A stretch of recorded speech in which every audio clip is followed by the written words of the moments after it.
So today we have LCK and Sick Daddy because Mac Daddy is down with the sickness. So we pushed off the podcast a few days, and at the end of the day, show's got to go on. So we got to keep going. Out here ripping. If anybody would like an update and happen to watch my Instagram story today, we found the elusive ghost phase pop, and let me tell you, it smells exactly how you think it would. So if you see the can, it's red, white, and blue. So it's supposed to be like the flavor knockoff of a Rocket Pop. So smell is 10 out of 10 accurate. I think that if you were sitting and it was hot outside and you are about Rocket Pops, you would be about this. It would be at like the bottom of my list, but I'm definitely strong on like the sour watermelon, sour green apple is for sure the primo. But sour green apple, yeah. As I was gonna say, as Alex waggles his can. What energy drink are you? What are you rocking these days? Because you used to be hard on like the rain and what was the? Well, I guess you were Bang and then you were Rain, right? Bang energy.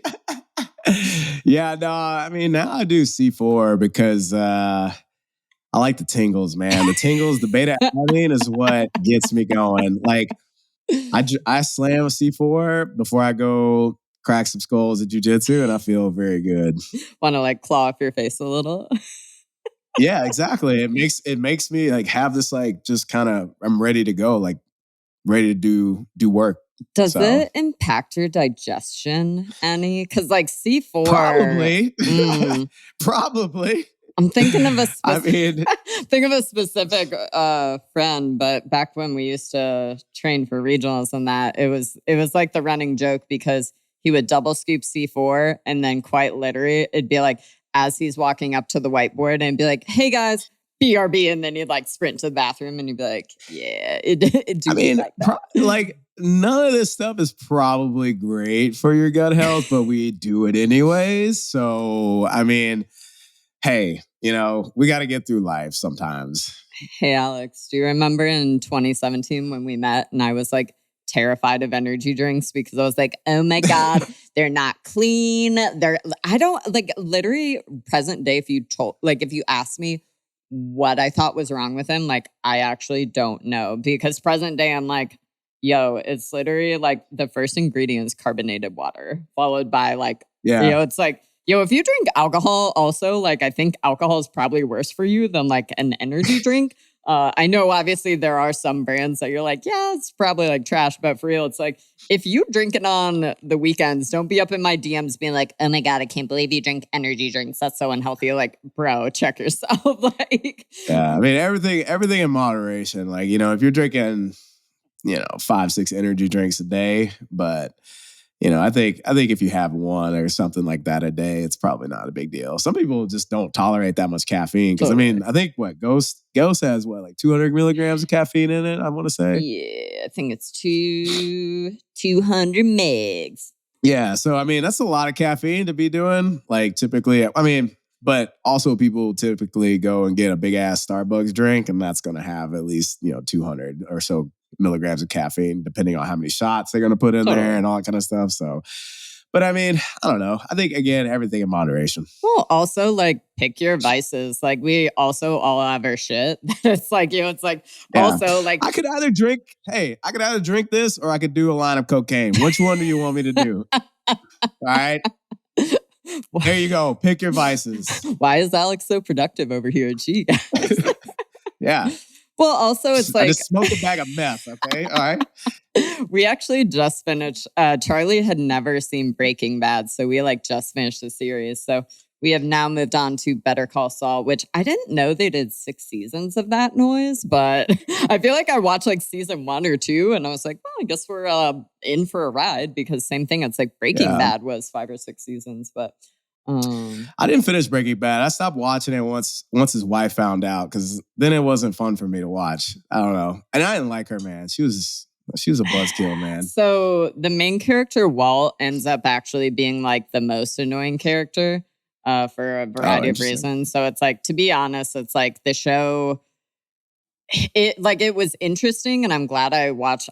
Same thing. It's like I think I watched the first couple of seasons. I don't know that I ever finished it, but it was just like It's one of those where you're just like frustrated as you're watching it and you just like want to turn off the TV, but you keep doing it anyway. Yeah. But today we gonna talk about, this is kind of like a part two, because we basically did a part one that was like the things that we wish we could tell our younger selves about training and exercise in the gym. So today is going to be all about nutrition. And so our goal too is it's like, we don't want to repeat the same things over and over, but like also there's kind of that idea that like, the things that you need to do are usually the really like basic and not sexy stuff. But B, like sometimes you gotta hear it 6, 7, 8, 9 times, before you take it home and you want to get in bed with it. So we tried to make sure, as we briefly brainstormed, that they were different, but we might have some carryover, some things that, again, they're just worth saying a second time. So bear with us, because again, Alex is a little sicky icky. So if you hear him sniffling or coughing in the background, I'm actually in his kitchen, and then he is downstairs in a different room because we can't podcast next to each other. So, I could, dang, we should have brought it back. I could have been in your bedroom this time. And wah, wah. Well, Alex, why don't you get us started? And maybe also, too, if you just want to do like a brief recap, because we kind of have opposite. Like, I was always coming from the smaller body, not eating enough food, intentionally trying to starve myself. Whereas you kind of came from the opposite. Like, you've definitely weighed a lot more than you do present day. So maybe if you want to just do a little quick recap of that, just to kind of give a little reminder. Well, just like just kind of where I started from, or I mean, I was super overweight. You could go back to our very first episode, and we talk a lot about like our backstories. But I mean, in college, I partied a lot. Like the movie Animal House, kind of like that guy. Have you seen that movie Animal House, Lori? Nope. Oh my God! Don't ever ask me like movie stuff. It's like I'll occasionally watch Netflix, but like I'm not your girl. It's probably you probably wouldn't find it very fun. You probably wouldn't find it very fun. It's like an old like 70s movie. But anyways, like I definitely was like kind of Animal House guy, and so definitely partied a lot. And then after college, got really really overweight, just unhealthy, and I started to find weightlifting and CrossFit, and mostly did it to try to lose weight. Changed my diet, started off doing things like, super restrictive, kind of like paleo, like everybody did paleo back then. And, would lose the weight. And I got really into competitive weightlifting and kept trying to like, cut and stuff like that to get down to certain weight classes. And it was always super hard to do that because I would like, change my diet and then I go right back to eating my old ways. And I would just kept coming like yo-yo dieting and gaining weight, losing the weight. And then, nothing really was like really sustainable and like sticking. And it wasn't until like much later on when I started to learn like, more better habits. And then also even still like incorporating things like tracking food and stuff like that. Like that's where I started to eat more flexibly. And that's kind of where like, I think things really, transition for me, at least in terms of like my nutrition, where I could learn like, hey, like I can still enjoy the things that I want to enjoy, and also, have the health and the performance, and then even like the body, the way that my body was looking, I can have all the three of those things. So, I mean, that's kind of where, my backstory briefly is. So I think like one of the biggest things that I've learned from that whole experience, and I don't know if we want to talk about this first, but it was this idea, like I always thought that you had to be super like on point or super restrictive or rigid to see a result. Like I always thought that like you had to be perfect, like you had to be super strict.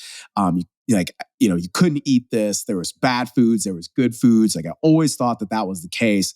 But that's not the case. And then perfection is not necessary to see a result. Like you really need to be consistent, and consistent doesn't mean like you're doing it perfectly all the time. It's just what you're doing the majority of the time. Like your body is just an outcome of what you're doing the majority of the time. And as long as your actions, your daily actions are aligned with what you ultimately want, you will ultimately achieve that. It's just giving it enough time and then being truly consistent at it. And so, once I let go of this kind of like perfectionism mentality, I think that's really what really changed how I was able to just get the results that I wanted to get in a way that I didn't have to like, it wasn't hard. It didn't have to be this thing where it's like this constant uphill battle and struggle. It became a lot easier. I resonate with that a ton. And I mean, obviously, like I texted you as we were on the way over because it's like we stopped in Whole Foods and we just like went a little bit too early. We went right before lunch. And so they like didn't have out the hot bar. They just like didn't have out all the things. And so I was like, you know what? Like, we're just going to bail on this idea. We like look up, see what restaurants were close. And it was like, I don't know if it's just because also like traveling back and forth up the coast for hospital stuff and this and that, but it's like, I just like haven't had a lot of opportunities to have like real meals. It's been a lot of like, oh, well, I'm at the hospital right now. So got a couple jerky. Oh, I'm going to have, this for my carbs. And so it was just like today, I just like really wanted a real meal, not just like a hodgepodge of foods. Right. And so it was like, I like look at the map and I'm like groaning and, Charlie was actually on board and he was like, no, I kind of feel the same. And so I was like, yo, like, let's just like drive back up. Let's stop at Flower Child. We'll order food real quick, get it, eat it. And like, I'm so glad we did that because again, it's just like I didn't want this hodgepodge of foods. Right. But kind of same thing. It's like you were talking about, it's like, well, we get to always be in decision and we're always in choice with what we do and we get to decide how we feel. And I just didn't, again, it's like, yeah, I could have gotten fast food. Like that's not really my jam, lots of dietary restrictions to work around anyway. So it wasn't worth that headache. But same thing, it's like sometimes you want certain foods and then other times, you maybe you do want to deviate and choose foods that aren't necessarily moving the needle towards your goals, but there's something that you want or you're desiring that day. And so I think that would be a good thing to add is it's like, and I feel like I'm seeing this message everywhere on social media, but it's like, if you're following influencers that are, promoting this message of like, oh, if you want a cookie or you're craving a cupcake, like just go eat some strawberries. You get all this volume, right? And it's like, dude, like, it is. It ain't the same. No, it's not the same. But it's like so much of this podcast today is going to be like, whatever things we're saying, the reverse is also probably true. So it's like, for some people, it's like, yo, we need to be less perfectionist. We need to stop looking for like the one thing that's going to change everything or like the perfect macro split or whatever. And then reversely, the opposite is also true for some people where it's like, I think, Alex, you made a really banger of a post way back in the day, but it was showing the difference in like, oh, like my client thought I was, thought they were being consistent. And like the calorie charts were, were literally like this. And then it was like, you showed for your own personal stuff. It was like, yo, when we're talking about consistency, this is what that looks like. And it was like, boom, boom, boom, boom, boom. So it's like, that would just be a little nugget to plant today is that, whatever we say today, the opposite is also probably true. So today, take what you need, leave what you don't, because again, there's a lot of things. We've both been doing this for ages, and even something we were talking about offline is it's like I'm actually so far removed from a lot of my diet struggles and having an eating disorder through college and all that stuff. It's like it actually at this point, because it's been quite literally over a decade, I really have to like think back hard to be like, what did I struggle with? Or, like how did I view things? And so that, Alex, the question that came to mind for you was, for me, a lot of my bad misinformation actually came from grocery store magazines. And I feel like present day, kids have access to like, obviously TikTok, YouTube shorts, Instagram, all this stuff. But like for me, it was like, yo, I would go to the grocery store and it would be like, oh, new magazine of Cosmopolitan, Shape. I don't even remember, Glamour. Yeah, Women's World or something like that. And literally it was like, you would go to the fitness section and be like, oh, just do this and you'll have like ripped abs. And same thing, like the diet advice would just be like tragic. So that was definitely like my source was like grocery store magazines and then Pinterest. But being a male, you obviously weren't reading, those magazines. So like, where did, it's like you were like, yeah, I started dieting and this and that. Where were you sourcing that information from? That's a good question. I have to think about that actually. I mean, I didn't really know. Well, actually, okay. So my mom, that's where I got it from. Actually, Okay. was my mom, because my mom was actually the one that was like consuming a lot of this like diet content, right? She was, I mean, she was always on a diet, like on and off a diet type thing. I think the first real diet that I did was the Atkins diet. I don't know if you remember that one. Yeah. Yeah, Yes. like where you yeah, Yes. where you like it was like one of the first low carb, super restrictive diets. But I mean, it did work for me in the sense that like I lost like a ton of weight. I did it in college uh because I had gained like almost 40 pounds from freshman year to college to like junior Oh, year. wow. Um yeah, I had gotten up to like 190 pounds and I entered college at like 150. So I was like, okay, I gotta go on. I gotta lose this weight. So I did Atkins over the summertime, and I did lose like a ton of weight. But as soon as I got back to school in the fall, like it was back on, like because your boy was slamming down natty lights, man. Like I mean, but the thing is like, but that's the thing. Like I cut out all the carbs and stuff like that. I did start working out too. That was a good part of it. But yeah, I mean, my history is usually doing like was usually doing like very restrictive type elimination of food groups type diets. And that continued, you know, for years. I mean, it was Atkins and then it was paleo, right? Like paleo was like the first thing. And I went like strict paleo where I had no carbs and I was doing, CrossFit. I remember like everybody at the time was doing that and like shaming the shit out of you for eating bread. Like that was that was me, man. Like that's how it was. I'm like, and I was even in on it too. I was like, I'd see some of my friends be like, I can't believe you're fucking eating bread. Like, do you know what's wrong with wheat and grains and shit? Like the whole thing, man. Like that was my thing. Well, because the So thing is, right? Like the extremes feel good. Like they feel productive because it's like I'm sacrificing more, therefore I'm going to get more, for it. And people do the same with well, fitness, right? yeah, It's the same exact thing. And it's, again, what we're always getting back to is it's like, man, like get down with the really basic stuff because that's the stuff that pays the dividends and the yeah. bills, right? Did you ever do I think that Whole 30 or was that? I don't think I ever did. Maybe I did Whole 30, but what I want to go back to that point is I think that like the whole rules thing, and that's something else that I learned over time. I think people in general, like rules. They like clear boundaries and like if I do this, then I'm right. If I do that, then I'm wrong. And it's easier to follow for sure. But the thing is if you have these rules, the problem with rules is once you break them one time, you don't have anything else to save you Yeah. because you have lived by this rule and now you have no other thing to fall back on. And so as soon as the rule is broken, this is what happened to me like every single time. Like I would be super strict and I'd be like, and then oh my God, I had a slice of pizza.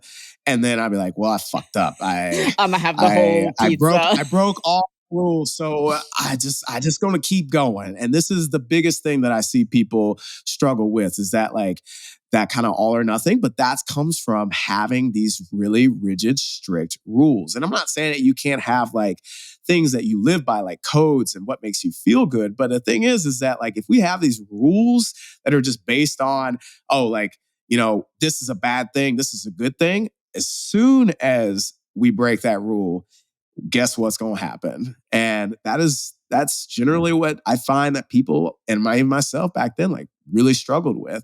So I think that if you need rules, I understand, right? But at the same time, maybe figure out why you have these rules in the first place. Like, what are they doing for you? And then, like, because I have things that I do that just make me feel good. And I do them because, they align with how I want to feel and how I want to eat and things like that. But if I break these rules and I know that's like, hey, like, I'm okay. Like, I'll just go back to doing what I normally do. There's nothing like keeping me from falling off this cliff, right? I think that's where it becomes a little bit more challenging for people to realize that, like, hey, like, yeah, we need some kind of ways that we like to eat and align with how we want to feel. But if we live by this strict rigidity, as soon as we don't have anything else to hold us there, if that's the only thing holding us there, then we're on a shaky ass foundation, and it's generally going to fall apart. Well, and the thing with nutrition too is it's like everything is cyclical. And what I mean by that is, it's like if the hot trend is, hey, we're not eating carbs. So whether that's paleo, whether that's keto, whether that's, something like Atkins, we haven't really seen resurface, but it's like if low carb is like the hot sauce that everybody's selling, well, at some point, everybody misses eating that thing and gets sick of it. Yeah. Or again, they end up on that spiral where it's like, oh, like the good thing suddenly ain't working anymore or whatever it is. And so it's like you kind of see the shift to the opposite side of the spectrum. It'll be like, carbs are in, carbs are awesome. Yeah. And so it's like that's kind of the thing is in the nutrition space, remembering that people can make money off of whatever is sexy and shiny. And it's like, especially again, like that was something that I had on my list is just like, make sure that the sources that you are getting your information about nutrition and fitness, like again, like we, it's like, I think the whole like Liver King and Paul Saladino or whatever it is, like perfect example where it's like, ooh, it's like people that are in the space and we work in it, we know those aren't really great, credible people and that there's, more to the picture, but your layman, may not. And so it's like, just make sure like audit truly who are you admiring? Who are you looking up to? And I think that's a perfect example of like why my social media kind of grew so quickly over the years is it's like, here I was, this little 5'3" female just being like, yo, can we like eat the food? Can we be, fed? Can we be actually crushing carbs if we're super active? And, just quite literally encouraging people to know how much they're eating, but B, question and push the ceiling of how much you can be eating. Cause that was another thing I jotted down is it's like, for so many of us, we grew up with the 1,200 calories for women, 1,500 calories for men, type thing. And it's like, we all just kind of accepted that as the norm. Like, where the hell did that come from? But yeah, right? like, where did that come from? Because I worked at a meal prep company where quite literally we had 1,200 calorie meal plans for women. We had 1,500 calories and that would be like 1,800 calories would be like for athletes. And you're just like, yo, but like, why though? Right.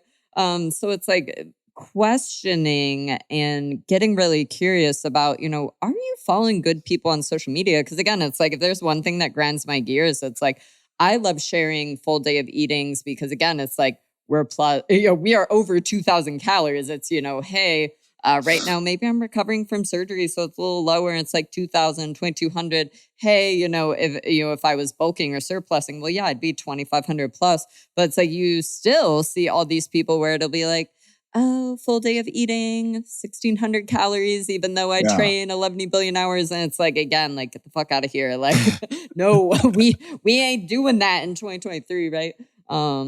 Yeah. So who are some of your favorite people to follow? Oh, like man. for good information. Like who do you go to? I'm kind of so this is a weird question. Right now, I'm kind of on a kick of following a lot of fitness people. And I think it's because especially like I quite literally this month I'm rolling into 16 years of nutrition fitness coaching and working in the industry. And so it's like I feel like everybody, it's like when we started years ago, it was like it was me, there are a couple other people out doing what we do, right? But it's like present day, everybody and their mother is a nutrition coach, a fitness coach. It's like, I was like scrolling my feed and it'd be like, I don't need to, it's like, yes, this is a great post, but like, I don't want to consume this. Like, show me dogs, show me humor, show me comedy. Like, I don't know. Right. So I actually like just was like kind of purging, kind of what's showing up in my feed. And so, it's like a lot of the people that are good to follow that would come to mind would be like Kate Lyman, which would be KL Nutrition, which is our friend who lives in Oaxaca. I was gonna try to pronounce it. I was like, eh. Another good person would be like our friend Joelle Samantha. So she runs Level 10 coaching. Obviously, Sarah Michelle Tierney has Hard House Nutrition. So those are a lot of great people to follow. And it's like, I guess I would need to go like more narrow on like what do you specifically want to learn about nutrition? Cause it's like all of our friends kind of have their own niches and stuff like that. Obviously follow all of our Paragon coaches. So that would be, the Aaron Linderman, that would be Laura Justine Savino, Kate __ Eli, and then kellywright.co. Always love Laura Hall that we had on. Which she just changed her Instagram handle. So I believe it's now Laura Can't Hardly Wait. So she was the shift worker and travel nurse that we had interviewed. I feel like I'm on like the hot spot pressure because normally if you're like typing on a Q&A box, you like got a second to like make sure you got all your friends. And I'm sure like everybody's going to listen to this episode and be like, why? Where was me? Like, so I'm just going to say like, also, sorry guys. There's a lot of people there, right? Brian Borstein. Yeah, I was going to say Brian Borstein is obviously more like fitness stuff. We love Zach, which would be Motion Sustained. Who are your favorite people? I'm gonna keep like kind of noodling here because I'm like there are 11 billion I could list off. I really like I like Lane Norton. Definitely like the more like evidence-based, like super factual, like PhD type folks like Lane Norton, Greg Nuckols, Alan Aragon is great also as well. I'm blanking on two. John Berardi, who founded Precision Nutrition. He doesn't own it anymore, but he still posts stuff. He posts a lot of stuff about like just like mindset, and he's always been a big person about like change and like habit change. I think that's one of the main things too, is like really all this stuff too. If you want to, make progress, it's all about really just changing your underlying habits and your underlying behaviors. And I think a lot of people forget that. They just think like, oh, I'm just going to go on a diet and try to lose 20 pounds. And yeah, you can do that, but you ultimately do have to change like your entire, like you have to change your lifestyle, like how you live. And that can be very difficult if you think about it, because you've been living a certain way almost your entire life. So yeah, he talks a lot about that. And I think in Precision Nutrition, they, at least for like the higher level courses, like that's what they really try to help with, is like teach people how to change their underlying behaviors. And I think back to one of the people you mentioned, Alan Aragon's a good friend of ours. And that was actually something I had brainstormed for today to kind of bring up on the podcast. Is it's like he released his book, which was Flexible Dieting. I think that was 2 years ago now, probably, or like 1.5 years. But it's like that book from start to finish has every single citation and so many studies, reference, because that's what he does. Anybody who can show the receipts, we like. Mm-hmm. And so it's like, that is the book. Like, if there's one thing that like I wish could have happened sooner, I wish that book could have happened, because like when people are like, hey, I'm trying to get started in nutrition, like I don't really know where to start, like what do I do? That's always what I'm going to go to, is like, hey, go learn more. Like, don't even have to make changes right now, but like start with quite literally just learning more and understanding what you're doing and understanding why you're doing. And so it's like, especially if you're following people on social media and they're not explaining that part of like why you're doing something, they're just saying, hey, you should do this thing, right? It's like, that's where we go wrong. So it's like, start, go on Amazon. His book is $20-$25 maybe off the top of my head. And it's like, start there, because again, it's like, then you can go wide. But, it's like, if I look back to my story, and we were kind of brainstorming about this before the podcast, but it's like, the bigger overarching theme for me is the needle didn't start moving until I had more education, understanding about everything. So it's like, I was your stereotypical kid. I got to college. I didn't know how to cook. I was doing, the college, the college lifestyle, right? It'd be like peanut butter jelly. It would be, ramen, which also, hell yeah, ramen. But haven't had one of those in a hot minute. I was going to say, I was like, you probably haven't ate ramen in probably 20 years. A long time. But same thing, mac and cheese, like those were like the food groups, right? And so it's like you're on like the, hey, I'm broke as fuck. And you're doing lots of fast food. It's like you're living on the dollar menu, which I don't even know if it's the dollar menu anymore present day since everything is so expensive. But, it's like you were rolling through Taco Bell, rolling through McDonald's, Arby's. I'm trying to think what else, like Denny's. We had Jack in the Box when we smoked a lot of weed in college. That was what we had. I don't think still present day. I don't think I've ever done a Jack in the Box. We like, especially growing up, it was like we had like Wendy's and oh yeah, that too. Arby's curly fries fuck me up, man. But the big theme was it was like this mentality of like, okay, I'm really, really broke. I don't have a ton of money to spend. So like those were the choices I was going for. And so obviously also you get to college, you're drinking a lot. So it was like, oh, okay, gaining weight. So then you're like, oh shit, okay, I got to get fit. I got to start dialing my nutrition. And so we for sure, like college was like, we were hitting up those P90X videos in our living room, which I don't remember like who put those on. I just remember his voice was very obnoxious. Tony Horton. Oh yeah. So it was like P90X. And then it was like the I'm eating healthy starter pack, which like if you, again, for reference, like I'm about to turn 34. So it's like, especially in kind of like my high school era is when it was really popular to do like the 100-calorie snack packs, 100-calorie bread, low fat this. Everything was basically like low sugar, low fat, low calorie.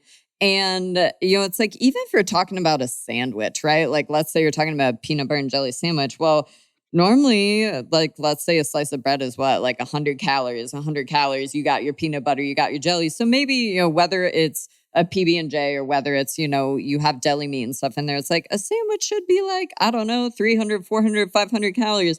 And instead you're eating this little 200-calorie junk, right? And so it's like you eat your sandwich. Alex is smiling because I use his little Memphis term. Easter egg.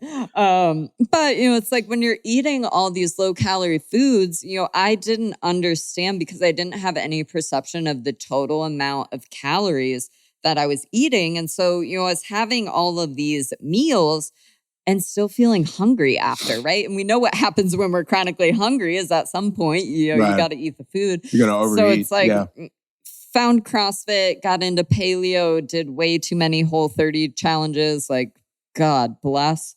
Same thing, Whole30. It was like you're cutting out all the fun foods, you're cutting out gluten, dairy, all the things. And so same thing, it was like, that's just not, I am definitely the person that if you tell me I can't have something, I want it even more. Like it works for some people. That ain't the sauce for me.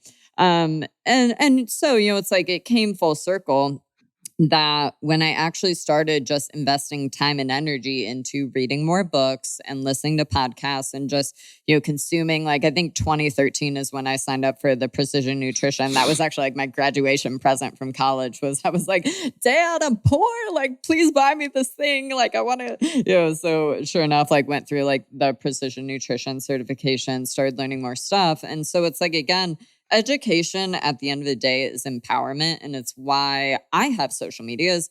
Again, we learn things the hard way and we're trying to let you not do that. Like we're trying to help you skip the learning curve and get from A to B. And so I do think that, education is where to start. The same thing. It's like the thing we talked about on the podcast before it started is it's like, there becomes a tipping point, and I'll give a parallel because you see this all the time in friends or people that want to become nutrition coaches. Is it'll be like, oh, I just need to sign up for another certification, or like, oh, I need to do one more thing. I need to, and there's this stalling on like, yo, it's time to go work. Like stop trying to fill your noodle upstairs. And like, we need to start implementing and start doing the things, start coaching people. And so same thing. It's like, my God, present day on social media, it's like you're consuming, and especially like polarizing messages are so hot right now. And so it's like, well, hey, so and so that I love following said this thing, but then so and so that I also love following said this thing. So like, which thing is true? And it's just like, Yeah. again, like know who to go to for your for your stuff. But then like we got to start putting our money where our mouth is, Yeah. and we just have to start doing the thing.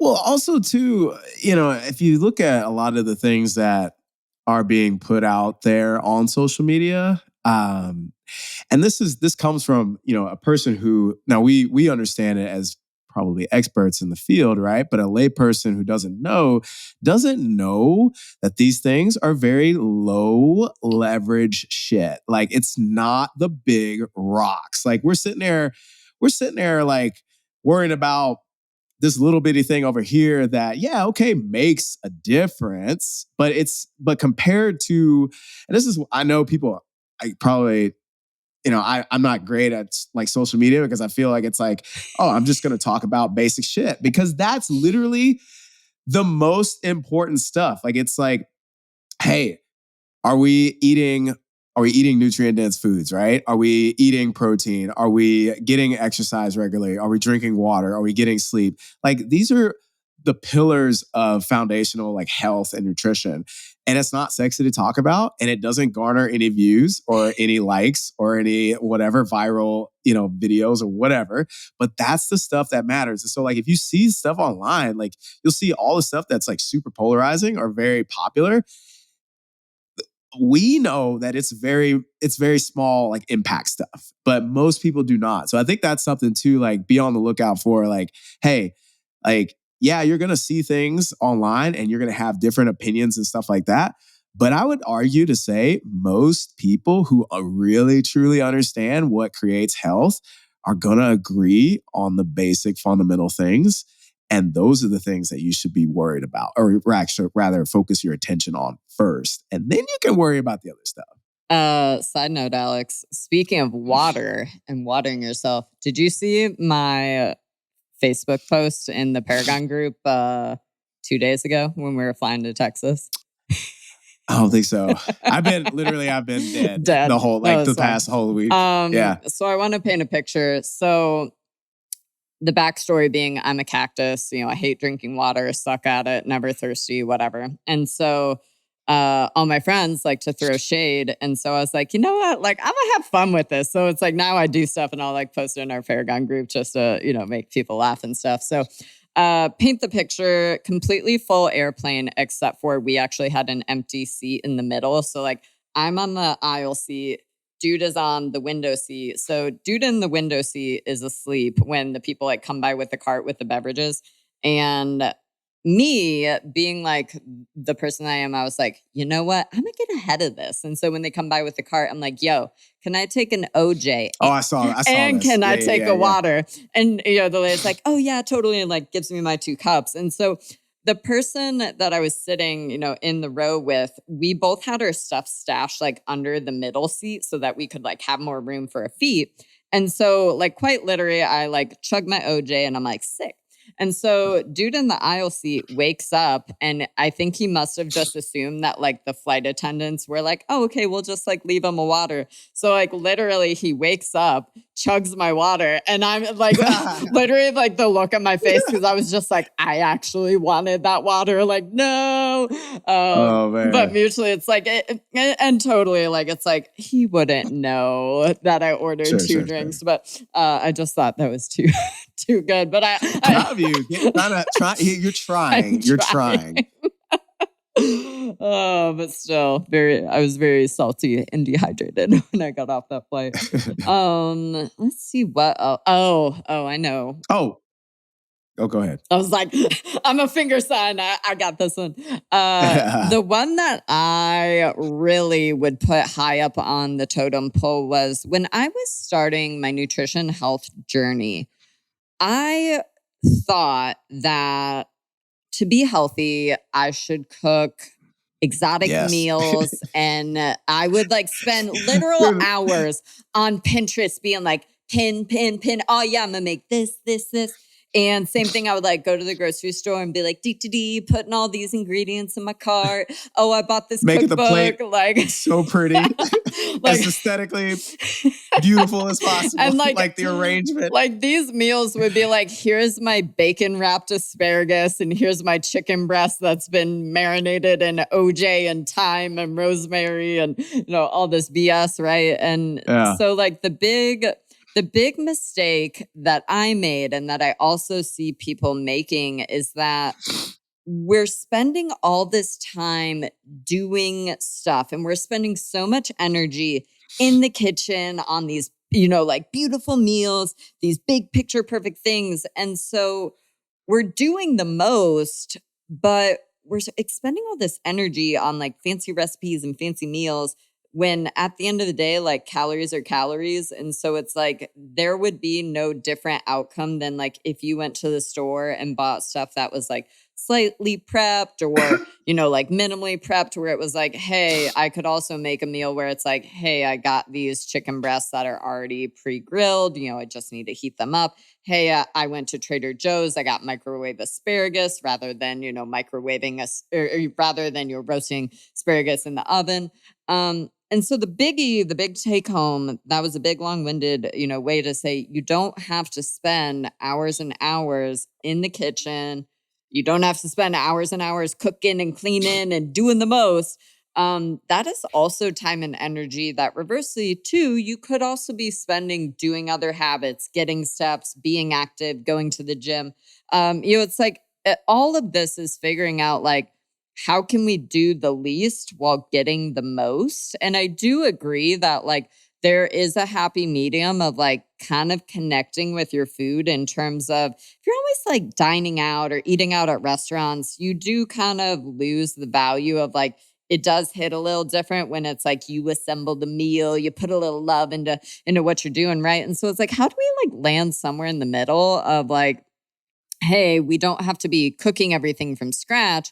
But meanwhile, like how can we find ways to maximize our time and the way that we're spending our energy? And so like that's kind of where the whole like cooking is canceled idea came in 2019, 2020 for me. It was like, oh, well, our business started blowing up during the pandemic. And it was like, I don't have time to cook. Like I got work stuff to do. I'm staying up until, 2 a.m. every night, typing away on my computer and doing all this stuff. Like I don't have time to cook. I don't have time to go be doing all these things. And so I started seeking out these foods of like, hey, how can I find proteins that have already been cooked for me? They're not like super processed. You can certainly find all the things, but it's like present day, like you can find pretty high quality stuff that's very minimally processed, which is awesome. Yeah. Because I mean, I think companies are catching on that people don't want to, they want it easy. They want it easy for sure. So Charlie was just saying on the way here, and I don't remember what the statistic percentage was, but he was basically saying he like just had read a stat yesterday morning that was talking about people are now starting to dine out more than they are cooking from home. And so we were kind of talking about it. And to be honest, I think it's a generation swing because it's like, I can speak personally, like my mom, it was like, we would come home and it'd be like she was always cooking meals, cooking dinner, doing the most. And it's like I said, like I went through a phase of like, yeah, meal prep. And then I was like, no, meal prep. And even still, it's like my life would be so much easier if I could go back to that. But like we can't get on that bus. Like I just can't get back to giving a fuck because it's like, especially now being in California, why would I spend time in the kitchen when I could be out hiking or at the beach or at the mountains or at the gym or, like living life and living big, right? Like I cannot be bothered to raise a finger in the kitchen. But mutually, it's like for me personally, like cooking is canceled doesn't mean like I don't do DoorDash. Like I'm not getting food that way. It's just like for me, cooking is canceled just means like, yo, I want to go to the grocery store and I want to find pre-prepped, as much as possible. And then combining those meals to obviously, hit the macro allotments that I want and stuff like that. But man, it's like, yeah, present day, Yeah. like there is too much life to live, and I'm just not here for spending in the kitchen. I think a lot of objection to do it, like at least from what I see, or at least not objection, but it's lack of maybe understanding, is that if you don't make it yourself, it's not healthy. Which is basically not true at all. Like, I mean, I can go to the grocery store, I can buy already cut up or almost steamable like vegetables. I can go buy rice that's microwavable. I can go buy, Trader Joe's, like the sous vide chicken breast, chicken thighs, which are bomb.com, right? Mm-hmm. And I can put together a meal that's like basically, if somebody were to look at this meal, they were like, this is a healthy meal. But I didn't cook any of it. So I think that's where like the a lot of the objections come. But think about it. It's like, because what I see too is like, yeah, you're objecting to saying that like, well, if I don't cook, then it's not healthy. But then what are you going to do? You are going to get takeout, DoorDash or whatever, and you're buying like, and you're ordering. I don't know what you're ordering, but like again, is that any different? Then I mean, it may be even worse for your goals, because now you have this, you're constantly eating out, you're constantly getting takeout. You're not, if you have body composition goals, you're not really able to well manage your caloric intake. And so even from a body composition standpoint, it's not great. So again, it's like, what would you rather do? Would you rather make it easy and actually get to your goals, or are you continuing to try to make it hard for yourself and difficult and then struggle and be frustrated? It's that badge of honor, man. It's the freaking badge of honor. Yeah, it doesn't have to be like that uphill battle. Like it can be very easy. And that's something I definitely picked up from you, because same boat. Like, meal prepping and bulk prepping and all that kind of stuff. And then like pandemic hit, and I was like, hey, we like, Can't I be kept bothered. up with that for as long as possible. Can't be bothered with it. And the thing is, it's like you start to realize that like, hey, like this can actually be easy. And the easier it is, the more that I meet myself where I am, the better I'm going to stick with this shit. So that's really the key. Another one that I just was thinking of is my relationship with alcohol has changed dramatically over the years. And so for me personally, and again, I don't know exactly where it came from. And I think it really just came from a lack of education, understanding. But we tend to fear things that we don't know a ton about or we don't understand, right? And so if you talk to college me, I was 100% all, it's like, I went through a phase of like, I feel like when you turn 21, you're like, hey, party. And then, at some point, hopefully you dial it in, or maybe you don't. That's fine too. But for me, it was like I had like a hard 6 months. And then, it was like, oh, okay, I don't want to feel like shit anymore. All right. But the Yeah. biggest thing I always struggled with alcohol was basically in my brain, the transaction was, if I drink alcohol, I'm going to get fat. Because I did know enough about like, oh, it affects your hormones negatively. And, oh, like Whole30 tells me alcohol is bad. So like, again, back to like the good foods, bad foods, whatever. And so what happened was I like overspun, and I went from like drinking occasionally with friends, would have a good time, to like, oh, I'm afraid to drink alcohol. I can't have a good body composition. I can't have abs. I can't, look how I want to look if I drink alcohol. And so I would like avoid it at all deathly costs. Right. And so over time, it kind of took that whole, like sometimes you have to go through it. Like the only way, to it is through it type thing. It was like, drinking every once in a while and realizing, oh, absolutely nothing happens, or like also understanding, oh, well, yeah, when I drink for a few days, the scale's going to get a little squirrely, but then it's going to go back to normal biz. Also, if I cannot be an asshole after I've been drinking and like maybe, hey, maybe go home and like eat real food rather than like, again, that McDonald's fast food, at 2 a.m. I feel like got me a lot in college. But it was like, hey, can we still make like semi-decent decisions around food, even though we've been drinking? Okay, cool. And so it was like doing that enough and then building that trust with my body and with myself to see, oh, okay, cool. Yeah, the scale does change, but it's not the end of the world. yes, I can still drink, feel exactly how I want to feel. Yes, I can still, drink on occasion and look how I want to look. So that was definitely like a big turning point for me. And so present day, it's like if you follow me on social media, you'll see me drinking every once in a while, maybe, but for the most part, it's like now present day, it's just like alcohol makes me feel like total shit. And so I don't drink because I can't handle the anxiety, the depression, feeling super down, super blue the next day. Like that's why I don't drink. And so it is, it's like like I think even Charlie and I were talking about this and we're like, I think we maybe like had a margarita, couple times while we've been dating, but it's just not a priority for us. Cause again, it's like we would rather go do things and Yeah. be outside. But that was definitely a huge one with alcohol. That was like the giant aha is like, hey, okay, yes, alcohol can negatively impact my, hormones. Yes, it can negatively impact sleep. It can negatively impact all these things. But okay, also like the world isn't going to end if we have a drink or two on occasion or even more often than that, right? It's like, again, when we can have an understanding, then we can kind of build this dream life of, well, how do I want my life to look and how do I want to feel and all of that stuff. And then we can show up accordingly. So Yeah. that's my little bit about the booze.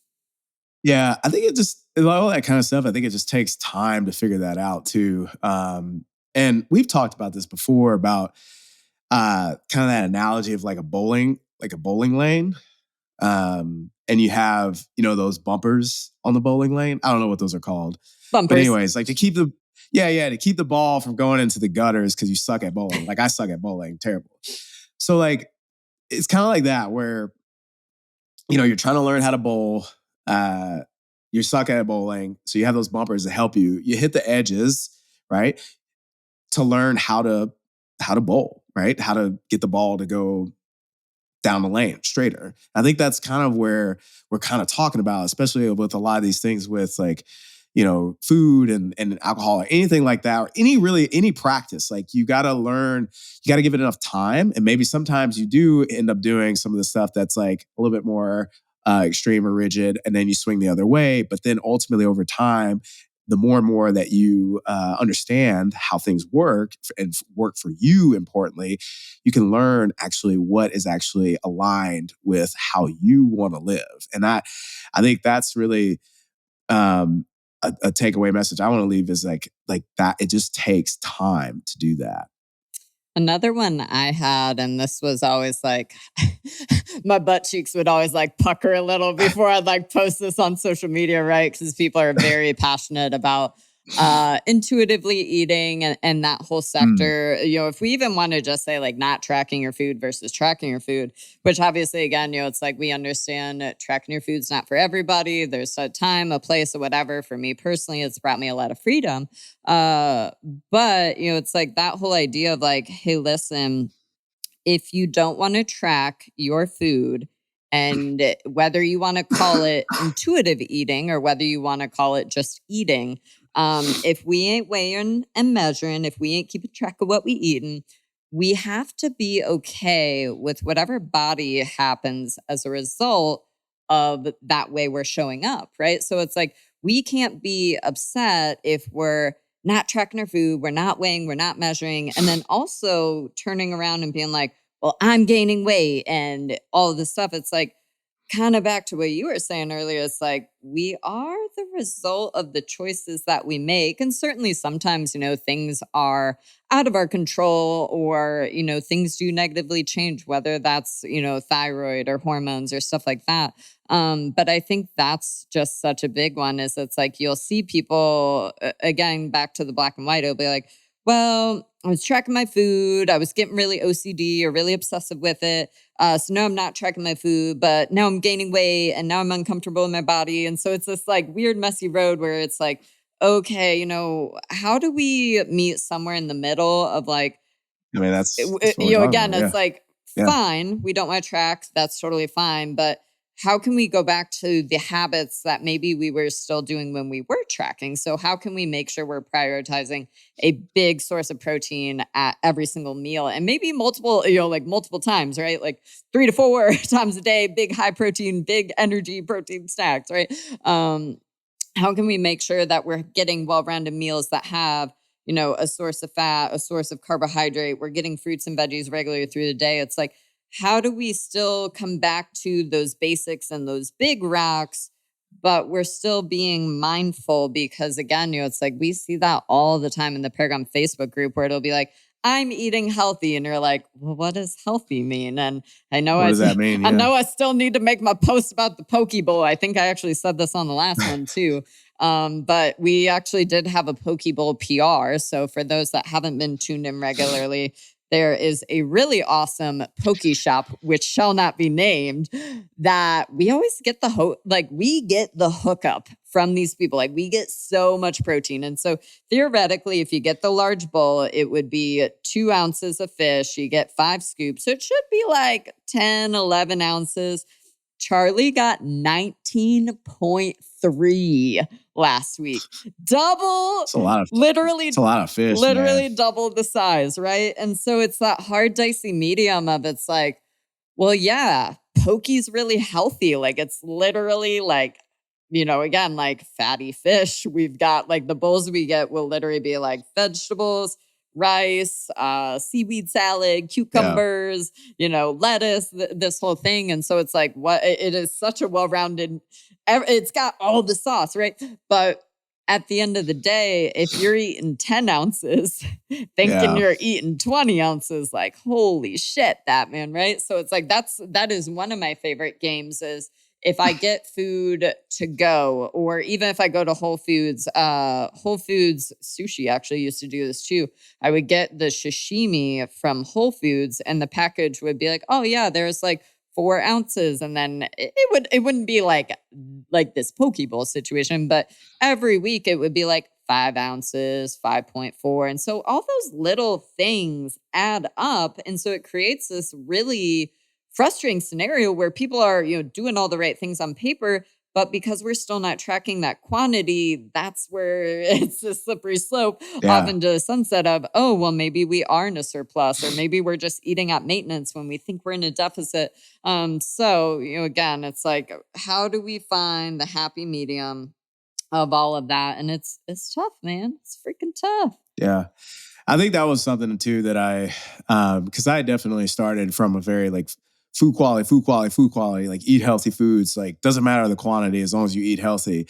And I mean, that was completely wrong because, I was sitting there trying to like cut weight and I didn't understand that like, I was eating like 2 or 3 avocados a day or something like that. And then, not understanding why I wasn't losing any weight and not realizing that like, I was like, oh, I thought, avocados are healthy. I don't need to worry about that. And it's like, yeah, but there's still like 200 something calories in each avocado, depending on how big the avocado is. Bulletproof coffee and bacon. That's all you need, baby. Bulletproof coffee, bulletproof coffee, bacon.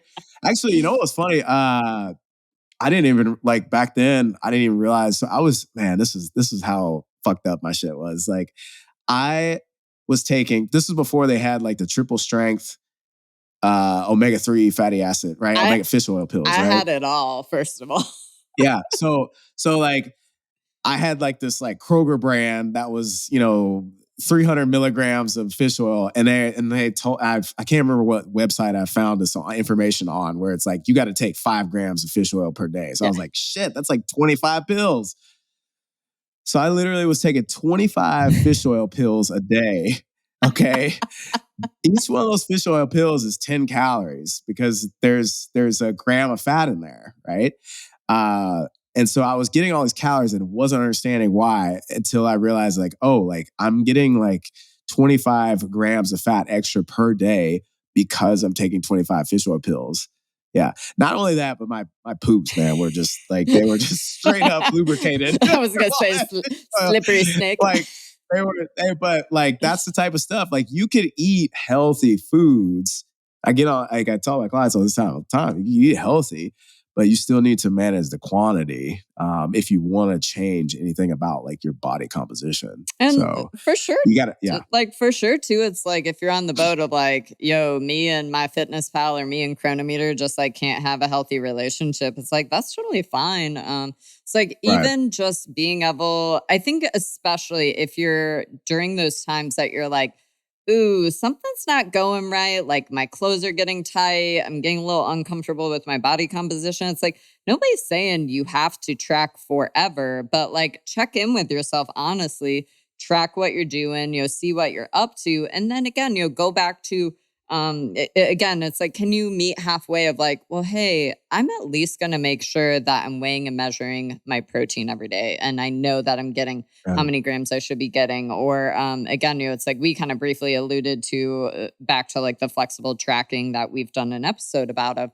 well, hey, like it wasn't until recently that, well, shit, turns out having like perfect protein, carb, fat, and calorie goals, well, actually, we can just worry about protein and ultimately calories still win. So it's And like, most people are good with that. Yeah. so it's like, for sure, again, it's like we do need minimums. I've been hammering a lot of content, especially with the thyroid episodes that we dropped and stuff about like, well, we do need certain minimums. Like our hormones love healthy fats and stuff like that to make hormones. But same thing, it's like, if you're active, please be eating carbs and please be putting that in the bank, right? But that was a big breakthrough that I wish would have happened sooner, because it's like I feel like the 2016 to like 2020 era, maybe even, it was still like, nope, like low carbs better, high fats better. And then it was suddenly like all these studies like, wah, wah, wah, wah, wah, JK.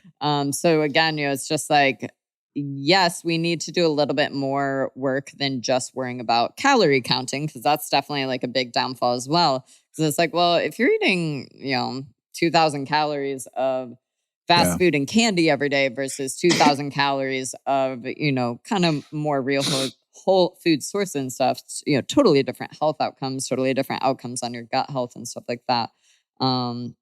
But, again, how do we do I the have a least question. but do the most? What you got? Yeah. I have a question for you. What was something that because here's the thing too, and I want to preface this question because we're all learning here. We are not, uh, you know, I say nutrition, there's always things coming out, new research to show like, hey, we thought that this was actually a thing before, but it's actually not, or this actually does matter, and we thought it didn't matter. It's still changing, right? Um, what was something that you thought and believed, or just based on the current evidence at the time, right? Or whatever, that now you're like, oh no, like that's actually not, or you just don't prescribe, or you just don't recommend that thing anymore. Ooh, man. Oh. One for me for sure, and this is one I wasted so much freaking money on, was those stupid food intolerance tests. And they would be like Oh yeah. $400, $500. Like they were obscene. But like little broke, like CrossFit coaching me would be like scraping my literal pennies together because I had so many, like I knew I was having reactions to food. It'd be like, yo, my digestion's super busted and broken. Like I'm dealing with all these symptoms. And I just couldn't figure it out. It was like no amount of like elimination diets or Whole30s. And so I would say I probably did 4 or 5 of those, because it's like companies kept coming out with them. And then now it's like Yeah. JK. So that would definitely be the big one that comes to mind for sure. I'd love to flip the question back to you. Yeah. I was super all about like the anabolic window, man. Like the window of Well, gains. you work for We Barbell even Shred, though. I mean, we that's even made a t-shirt about it. Like we literally had like a t-shirt that we designed. It was like a window, like a picture of a window with a dude flexing. And yeah, man, like, but at the time, like that was something that, yeah. And there was some research to suggest that it was something like so if anybody doesn't know what I'm talking about, it's basically the anabolic window of gains was this theory that uh, after you work out, like especially if you do like a hard lifting session, like weightlifting or strength training or whatever, you need to get in some calories, like carbs and protein, like within 90 minutes or 60 to 90 minutes. Like you had to get it in because then your muscle anabolism would drop off and you just lose all these gains and all your gains would just be out the fucking window, right?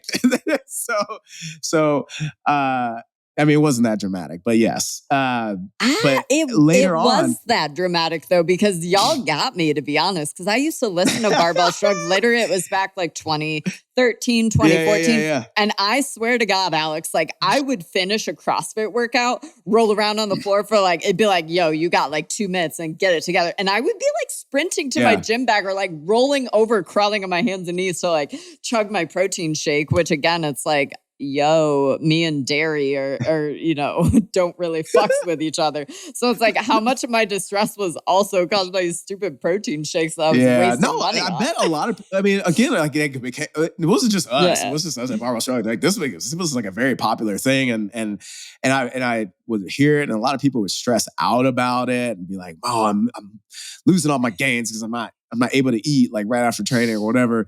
It turns out, long story short, it's not that big of a deal for most people. Like there's definitely some application, like, you know, if you're an athlete, you know, like a CrossFit athlete or doing like an event or something like that, or you're like high level bodybuilder type stuff like that, where you're really trying to maximize muscle protein synthesis. I think actually, speaking of Alan Aragon, I think he was the one that did a lot of research on this actually. Or no, it was... Was it Brad Schoenfeld? Brad Schoenfeld. Yeah. Schoenfeld. Yeah. We should have him on the show, by the way. But he's another person I think is awesome. But yeah, he did a lot of research on nutrient timing and stuff like that and protein intake and all that stuff. But basically, it's not that big of a deal. And so now that's kind of like, I think it's still out there in the fitness space. Like people still talking about like a lot of that stuff because myths and things like that take for a long time to die down. But that was one of the big ones where I was like, oh yeah, man, you got to get it in like at least 69 minutes. And of course, like if you feel hungry after training, like still do it. Yeah, you can still do it, but like understand that it's like, it's not do or die. Like you're not like wasting your entire training session because you didn't eat within 60 minutes of finishing your workout. Like it's not that crucial. God, that I totally forgot about that. That just like brought a little joy to my heart. Another one that I jotted after you asked me this question, the big one for sure, I would go back to the whole cardio kills your gains thing. And that's something that we talked about a lot, you know, on both episodes, I feel like with Rand Borstein.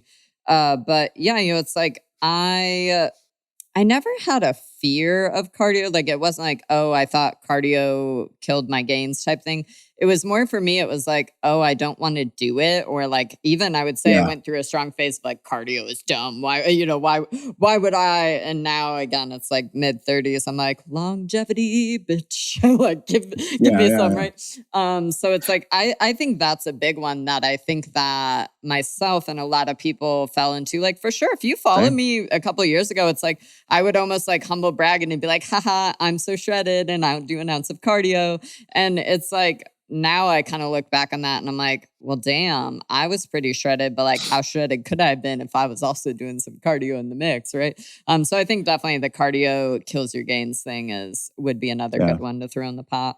Yeah. And yeah, I mean, again, it's like all this stuff, nutrition and health space is constantly evolving. So, you know, I mean, if we record this episode again in 10 years, we'll probably have another set of things or things that we believe now and maybe not, just not true. Totally. So. I think I only had one left on my little bullet list, but if you happen to be listening to this and your tracking streak for tracking your macros in MyFitnessPal, or I'm actually really bummed that Chronometer started having the ability to like see your streak.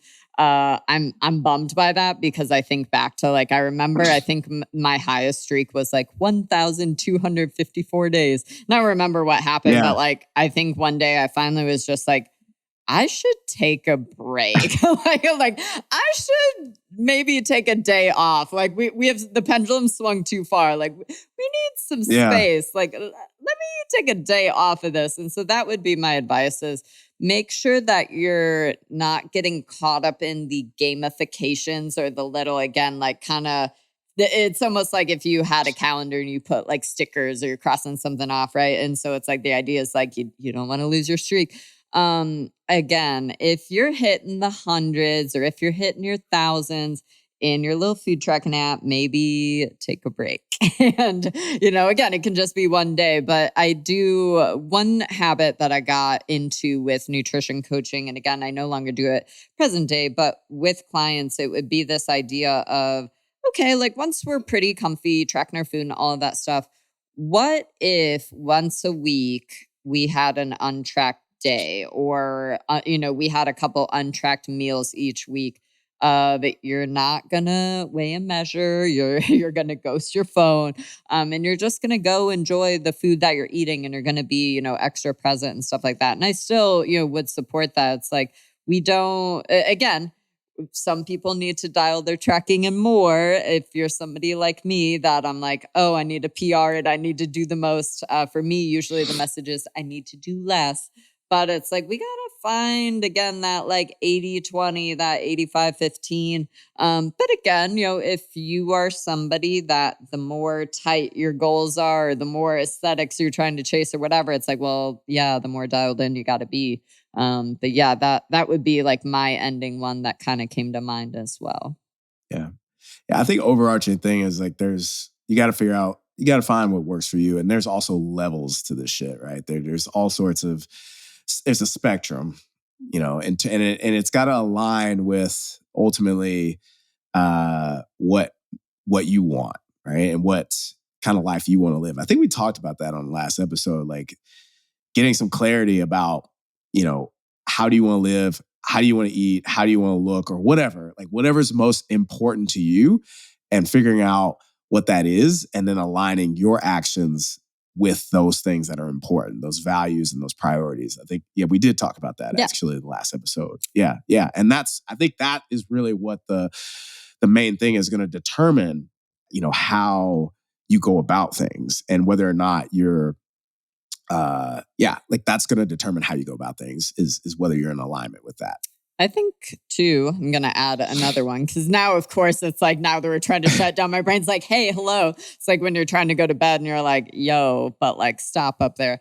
If there's ever something that you're really resistant to doing, that's usually like the one thing oftentimes that you need to do the most. And so for me, back in my journey, I remember it was the first time I was on Mind Pump Media. And at that time, I was like still struggling with my hormones. Like everything was just super busted, broken, and beat down. And it was like the one thing I still hadn't really tampered down was it was like I was changing all my eating, doing all these things like wearing a sleep mask, or a ring, Whoop band, like all of this tech and literally doing the most, except I wasn't taking more time off the gym and I wasn't willing to like, actually get in bed with, hey, maybe I should have a period where I'm working out for less or not even working out at all, right? And sure enough, it's like at some point when I finally caved and did that is when my body got some rest, recovery, and things started clicking. So that would also just be something I would leave is it's like if there's something in, your recommendation pool that you're considering that you're really just like resisting, oftentimes that's what you likely would benefit from most. Yeah. It's kind of like I think what you said at last episode. If it triggers you, you probably need to look into it. Like if it's triggering. Do a little I don't know. self-inspection. Something's for sure like that it's not a good place to go to for sure. Yeah. But again, it's like if something you're resisting, I mean, maybe ask yourself like, why am I resisting that? And really try to get to understand that. Last but not least, y'all, go to therapy, have a good therapist. There are a lot of things that a therapist can help you get curious about, work through, get through. Again, big advocate, whether you do telemedicine stuff, it can be stuff like BetterHelp, Talkspace, or seeing a person. I actually don't know present day how prices compare. I would assume that the online telemedicine is probably a little bit cheaper than seeing somebody in person or stuff like that. But truly, that's something also. It's like people are often super resistant to it. And I get it. Because again, I was a girl that needed to go to therapy the most. I was burying myself in workouts. I was, again, like directing all of that energy elsewhere. And at some point, the cookie crumbles, and then you're trying to pick yourself up like a freaking Nature Valley, granola bar all over the floor. So it's like, if you Impossible. literally, if you are chronically struggling with your body, you're somebody that you nitpick at yourself all the time, you really struggle with, better body image and stuff like that. Please, please, please, it will be some of the best time and energy and money that you can possibly spend. Today, we're going to end the episode on one last note, because we said this on the last episode and it's worth saying again, but everyone could follow the same exact workouts, the same exact nutrition advice, and every single person would still look different, because we're all coming from a different background, a different, we all have different histories in terms of the sports we did or did not play, our genetics, our gut health, our hormones, our thyroid health, all the things. So if there's somebody out there trying to sell you that magic bullet, again, come to LCK, come to Mac Daddy. We'll take you to church. We'll help you see through the BS. But that's all we have for y'all today. Side note, we hit over 25,000 downloads. So that's really freaking awesome. Shit. That is awesome. That came through today. I was like, oh, yeah. So thank y'all so much for listening. Thank you also to anybody that is, sharing. Again, if you find these episodes helpful, if there's something that you really resonate with, or that, was a big aha moment, please, share it with your friends, your family, your loved ones. With social media, like that we can create the message, but y'all are the megaphone that helps us get it out to other people. So we appreciate you guys. And as always, if you can drive us a 5-star review, say how much you love us. Like, it really does helps us climb that little leaderboard, and it helps us, just get our message out to everybody. So with that, until next time, later. Peace.